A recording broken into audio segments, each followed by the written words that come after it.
चलिए आगे बढ़ते हैं और अब खबर मनाली से लेंगे। पर्यटन नगरी मनाली है, लेकिन अप्रैल के महीने में भी अपर हिमाचल में बर्फबारी का दौर जारी है। मनाली की कुछ तस्वीरें आपको दिखाएंगे। अप्रैल महीने में भी वहां पर बर्फबारी हो रही है। सैलानियों के लिए बेशक ये हो कि ठीक है, ये इस मौसम में भी आप जा सकते हैं हिमाचल, लेकिन स्थानीय लोगों के लिए दिक्कत कहीं ना कहीं जरूर इससे आ जाती है। मनाली सहित आसपास के क्षेत्रों में बर्फबारी हुई है। सोलंग नाला से अटल टनल रोड पर जो फिसलन है वो बढ़ चुकी है।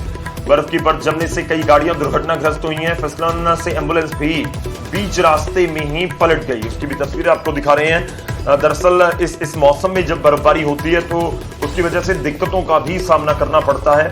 जिस तरह से हमने पहले जिक्र किया, इस बीच एम्बुलेंस भी पलट गई, क्योंकि खासतौर पर जब गर्मी बढ़ जाती है तो दिन में फिर फिसलन बहुत हो जाती है।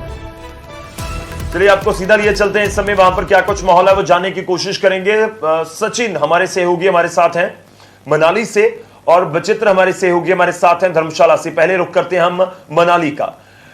सचिन, जानना चाहेंगे इस समय क्या कुछ माहौल है, बर्फबारी कितनी ज्यादा हुई है, और ये जो फिसलन वाली बात हो रही है इसके बारे में बताइए। इस समय वहां पर क्या कुछ स्थिति है मनाली और आसपास के क्षेत्र में? सचिन।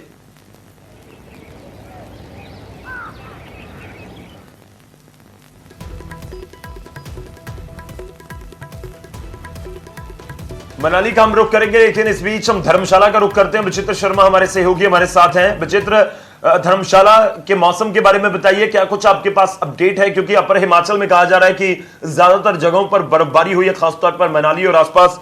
धर्मशाला में क्या कुछ इस समय स्थिति? जी बिल्कुल गौरव, आपने सही कहा कि मैदानी इलाकों में जो है वो बारिश हुई है, तो पहाड़ी इलाकों में बर्फबारी हुई है। चलिए मैं धुआंधार की कुछ अपने दर्शकों के साथ भी और आपके मार्फत भी जो है वो हम अपने दर्शकों तक पहुंचाते हैं। देखिए, फिलहाल जो धौलाधार है उसने बर्फ की सफेद चादर ओढ़ ली है। ना केवल धौलाधार ने, बल्कि धौलाधार की तलहटी में जितने भी इलाके हैं वहां भी जो है वो आज ताजा बर्फबारी जो रिकॉर्ड की गई है। जिस तरह से मौसम विभाग ने अलर्ट जारी किया था गौरव की अगले एक सप्ताह तक जो है मौसम इसी तरह से रहने वाला है, यानी बारिश और बर्फबारी देखने को मिल सकती है। तो लिहाजा उतनी ज्यादा बारिश तो नहीं हुई है, लेकिन हाँ थोड़ी बहुत जितनी बारिश हुई है उससे कहीं ना कहीं लोगों को निहाल जरूर किया, क्योंकि सामान्य से बहुत कम इस बार जो है वो बारिश हुई है, जिसकी वजह से हम जैसा कि पहले भी बता चुके हैं कि पेयजल संकट जो है वो गहराने लगा था, और निकट भविष्य में भी बाकायदा इसके लिए सरकार ने भी जो है वो बैठकों का दौर जो है वो शुरू किया है।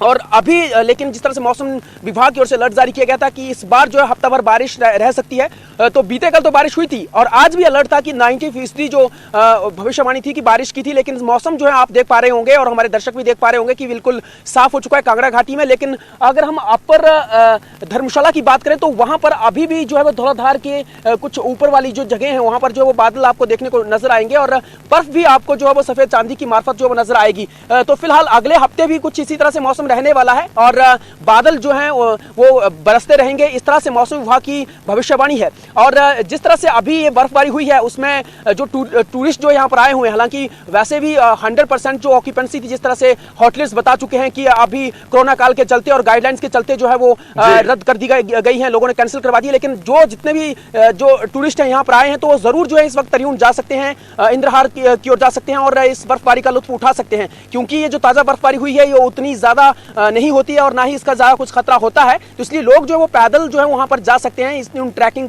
एरिया पर जा सकते हैं। और अमूमन इन दिनों में इस तरह से बर्फबारी देखी नहीं जाती है, लेकिन हाँ जिस तरह से अभी ये नजर आ रही है तो कहीं ना कहीं राहत भरी खबर तो जरूर है, और इससे कहीं ना कहीं उस जो पेयजल की संकट की हम बात कर रहे थे उससे भी जो है वो हमें राहत मिल सकती है। लेकिन आज जिस तरह से बारिश की बात करी गई थी, लेकिन वैसा कुछ है ही नहीं। आज धूप खिली हुई है कांगड़ा घाटी में और आप भी आसमान दिख पा रहे होंगे कि बिल्कुल पूरी तरह से साफ है। गौरव, ठीक है, ठीक है। तो धर्मशाला की ये पूरी स्थिति इस समय का पूरा अपडेट दिया है बचित्र आपने। हम एक बार मनाली का भी रुख कर लेते हैं। मनाली का रुख करेंगे, हमारे साथ सचिन शर्मा जुड़े हुए हैं। सचिन, बताइए, मनाली में बर्फबारी की खबरें सामने आ रही हैं, क्या कुछ इस समय वहां पर मौसम का हाल है? और यह भी बताइए कि अगर कोई पर्यटक वहां पर आना चाहता है नेगेटिव रिपोर्ट के साथ तो क्या आना चाहिए? क्योंकि कुछ फिसलन की तस्वीरें या फिर फिसलन की खबरें भी सामने आ रही थी कि बर्फबारी से फिसलन बहुत बड़ी है। सचिन।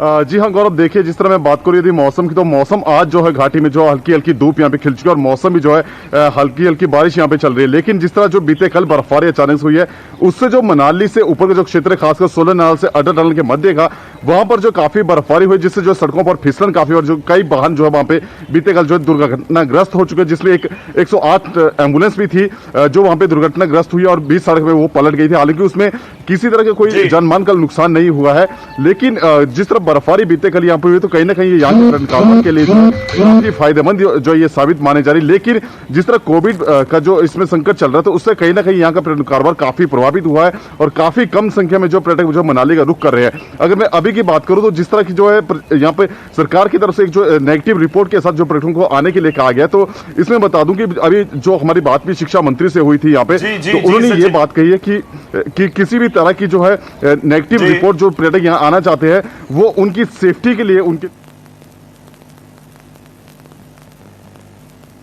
ठीक है सचिन, शुक्रिया हमारे साथ जुड़ने के लिए। विचित्र, आपका भी धन्यवाद हमारे साथ जुड़ने के लिए। तो ये मौसम का पूरा अपडेट देने की कोशिश हमने की है।